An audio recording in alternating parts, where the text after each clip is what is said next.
ओम का करो ध्यान, यज्ञों का करो अनुष्ठान, वेदों का करो ज्ञान, धर्म के लिए कुछ देना चाहिए दान, और राष्ट्र के लिए होना चाहिए बलिदान, और घर में होनी चाहिए संस्कारित संतान। तो जीवन ये सफल होता है, और ये जीवन भी बढ़िया और अगला जीवन भी बढ़िया। संसार में जितने जीवन हैं वो उस जीवन से अगले जीवन की व्यवस्था नहीं कर सकते, क्योंकि वो केवल भोग प्राणी और भोग ही भोगते हैं।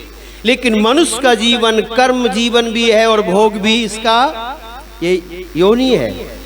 कर्म करने में स्वतंत्र है, और जो पहले किया वो तो आना, लेकिन अगले जीवन के लिए एक अपना माहौल व्यवस्था कर सकता है। ये परमात्मा ने सौगात केवल मनुष्य को दी है, पशु पक्षी इस तरह से नहीं कर सकते। अच्छा, एक गाय को प्यास लगी, वो पानी पीना चाहती हो, दूसरी गाय उसे पानी नहीं पिला सकती। एक बैल के पैर में चोट लग जाए, दूसरा उसका मरहम पट्टी नहीं करा सकता। केवल मनुष्य एक दूसरे के काम आता है, सोच सकता है, विचार कर सकता है। लेकिन ये पशु पक्षी तो भोग योनि केवल भोग ही भोगते हैं और अपनी सर्किल में बस घूम कर चले जाते हैं। तो आओ, परमात्मा ने ये सुंदर जीवन दिया। इस संसार के आंगन में सबसे बढ़िया जीवन किसका है? मनुष्य का है। और ये सारा संसार भी परमात्मा ने मनुष्य के लिए बनाया है। इससे बढ़िया और जीवन और कोई हो ही नहीं सकता। इसलिए उस परमात्मा का धन्यवाद दो, और अगले जीवन के लिए भी कुछ व्यवस्था करनी चाहिए। लेकिन होता क्या है कि हम सोचते आज नहीं कल, कल ऐसे जीवन बीत जाता है। सुबह होती है, शाम होती है, और जिंदगी यूं ही तमाम होती है। इसलिए वो लोग बड़े समझदार जागृत हैं जो समय रहते कुछ कर लेते हैं, और उन्हीं के चेहरे पर मुस्कुराहट होती है। दुनिया से विदाई जब उनकी होती है तो संदेश देते जाते हैं, उपदेश दे के जाते हैं। उनके जीवन से लोगों को प्रेरणा मिलती है, और यही जीवन मेरे ऋषि का था। अंत में संदेश भी दे रहे हैं, उपदेश भी दे रहे हैं, और कुछ बांटा भी। इस जीवन के लिए हमें कोशिश करनी चाहिए। बहुत लोगों का इस तरह का जीवन हुआ जो होश हवास में गए, कुछ कह कर के गए, और कुछ लोग तो ऐसे कई महीने पहले ही बिल्कुल उनका जीवन फेल हो गया, कोमा में चले गए, कुछ पता ही नहीं। तो परमात्मा से वहाँ सबके लिए छूट है, गरीब हो, अमीर हो, अनपढ़ हो, पढ़ा लिखा हो, ये बहुत बढ़िया है। भावना अच्छी होनी चाहिए, आपके जीवन का अंतःकरण अच्छा होना चाहिए, जीवन का कल्याण हो जाता है। ये संदेश, ये फिलॉसफी मेरे आचार्य ने, इस धरती के बहुत बड़े एक महामानव हुए, ऋषि हुए, उनका नाम था महर्षि दयानंद। एक बार बोलो जगत गुरु महर्षि दयानंद महाराज जी की। एक गीत मैंने गाया था, एक सज्जन की बड़ी इच्छा थी कि दोबारा मैं सुना दूं। बड़ा प्यारा गीत है, सब मिलकर गाएंगे इस गीत को, हमारी बेटियां भी साथ देंगी।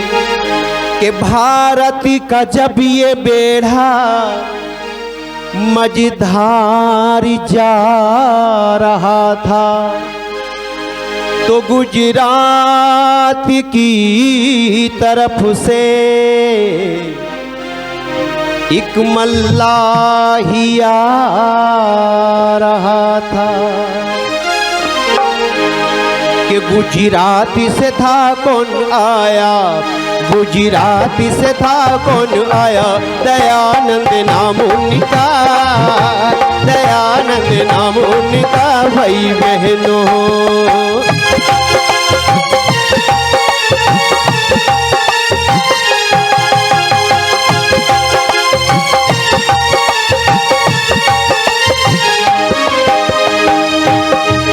गुरुवीरजानंदी का चेला, गुरुवीरजानंदी का चेला हो,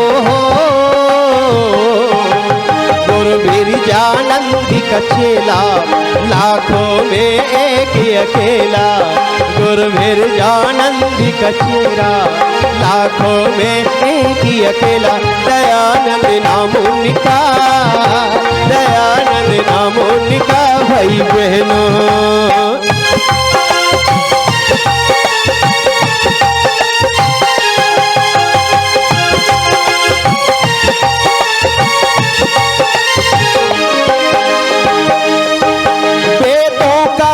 दीवाना वेदों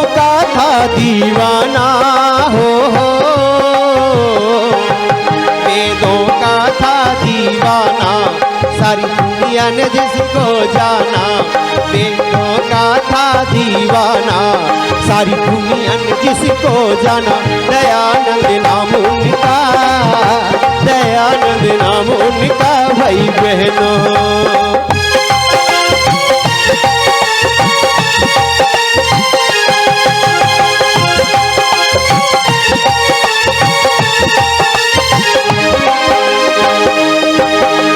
आर्य समाज बनाया, उसने आर्य समाज बनाया, हो उसने आर्य समाज बनाया, उसने आर्य समाज बनाया। आंधी में दीप जलाया, सोतों को आग जगाया, दयानंद नाम उनका, दयानंद नाम उनका भाई बहनों। गुजरात से था कौन आया, गुजरात से था कौन आया, दयानंद नाम उनका, दयानंद नाम उनका भाई बहनों।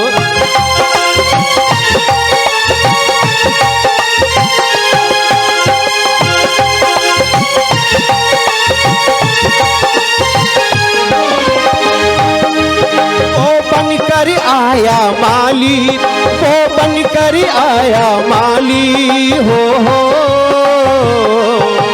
वो बनकर आया माली, वो बनकर आया माली।